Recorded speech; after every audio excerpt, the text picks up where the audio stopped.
சொந்தங்களுக்கு வணக்கம். நான் உங்கள் தெய்வமணி. இன்னைக்கு வெளியே பார்த்தீங்களா, மழையும் பெய்யல, வெயிலும் காயல, கிளைமேட் செம்மையாக இருக்குது.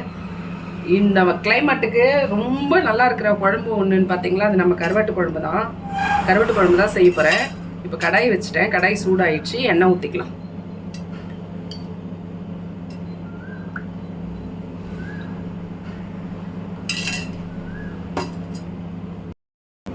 எண்ணெய் சூடாயிருச்சு. இப்போ கடுகு உளுத்தம் பருப்பு போட்டுக்கலாம்.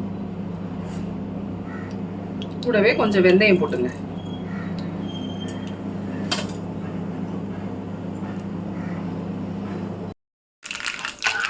கடுகு பொரிஞ்சிச்சு. இப்போ நம்ம 2 பெரிய வெங்காயம் கட் பண்ணி வச்சுருக்கேன், போட்டுக்கலாம்.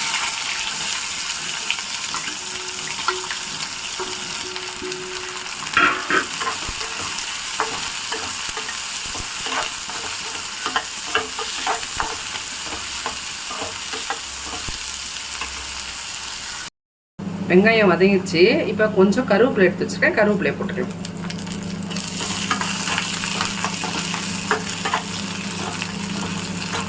இப்போ கூடவே ஒரு 2 தக்காளி கட் பண்ணி வச்சுருக்கேன். பாருங்க, 2 தக்காளி பொடியாக கட் பண்ணி வச்சுருக்கேன். இதையும் கூடயே சேர்த்துக்கலாம்.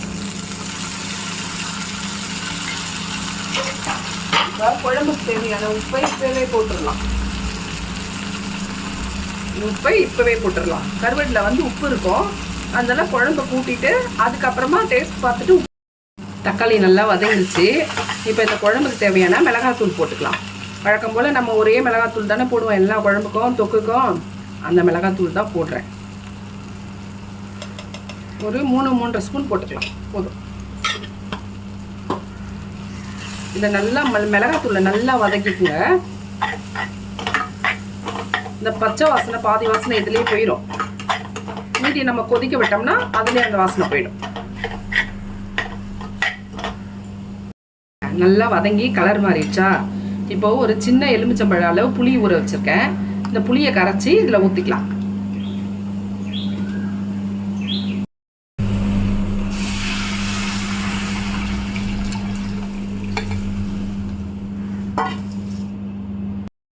பாருங்க, புளி கரைச்சி ஊற்றியாச்சு. இப்போ நான் கருவாடு கழுவி வச்சுருக்கேன். க்ளீனாக 2-3 முறை நல்லா தண்ணியில் ஊற வச்சுட்டு நல்லா அந்த மேலே இருக்கிற அந்த வெள்ளெல்லாம் போகிற அளவுக்கு தேய்ச்சி கழுவிடுங்க. இந்த வெள்ளை வெள்ளையாக இருக்கிறது இருந்ததுன்னா வயிறு வலிக்கும். நல்லா தேய்ச்சி கழுவி இருக்கேன் பாருங்கள். இப்போ இந்த கருவாடை கொதிக்கிறதுக்கு முன்னாடி போட்டுடலாம். குழம்பு கொதிக்கிறதுக்கு முன்னாடி போட்டுடணும். அப்போ தான் கருவாட்டு குழம்போட வாசனை சூப்பராக இருக்கும். குழம்பு கொதிக்குது. இப்போ ஒரு சின்னதாக ஒரு 5 பச்சை மிளகாய் எடுத்திருக்கேன். நீங்கள் பெருசாக போடணுன்னா ஒரு 3-2 போட்டால் போதும். இது சின்னதாக இருக்கிறதுனால நான் ஒரு 5 பச்சை மிளகாய் போடுறேன். இது பாருங்க, கருணக்கிழங்கு சின்ன பீஸாக கட் பண்ணி வேக வச்சுருக்கேன். இப்போ இந்த கருணக்கிழங்கு தான் இந்த கருவாட்டு குழம்புல போட போகிறோம். இப்போ நம்ம கொதிக்குது இல்லையா, அப்போ தான் போடணும். இதை கொதிக்கிறதுக்கு முன்னாடி போட்டிங்கன்னா கிழங்கு மரத்து போயிடும். அப்புறம் வேகாத மாதிரியே இருக்கும். கிழங்கு அழுத்துனீங்கன்னா எகிரி போய் முகத்தில் விழும். அதனால் குழம்பு கொதிக்கும் போது கிழங்க போடுங்க. அவ்வளோதான். கொதிச்சிருச்சுன்னா இறக்கிடலாம்.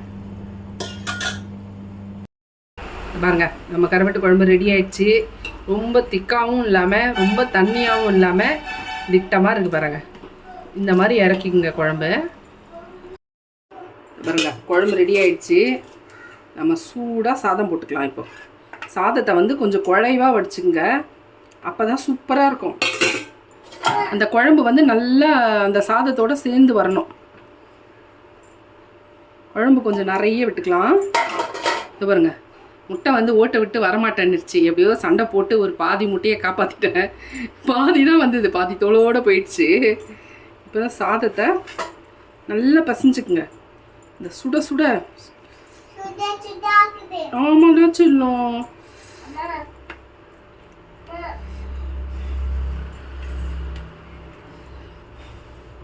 சூடா ஆஹா, சூப்பராக இருக்கு பாருங்க. செஞ்சு சாப்பிட்டு பாருங்க. கொஞ்சம் முட்டையை வைப்போம்.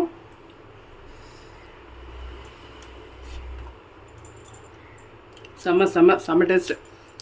முருங்கைக்கீரை கிடச்சா பொரியல் பண்ணிக்கங்க. முட்டை கருவாட்டு குழம்பு முருங்கைக்கீரை சரியான காம்பினேஷனு. செஞ்சு சாப்பிட்டு பாருங்கள். எப்படி இருந்ததுன்னு கமெண்ட் பண்ணுங்கள். பாய்.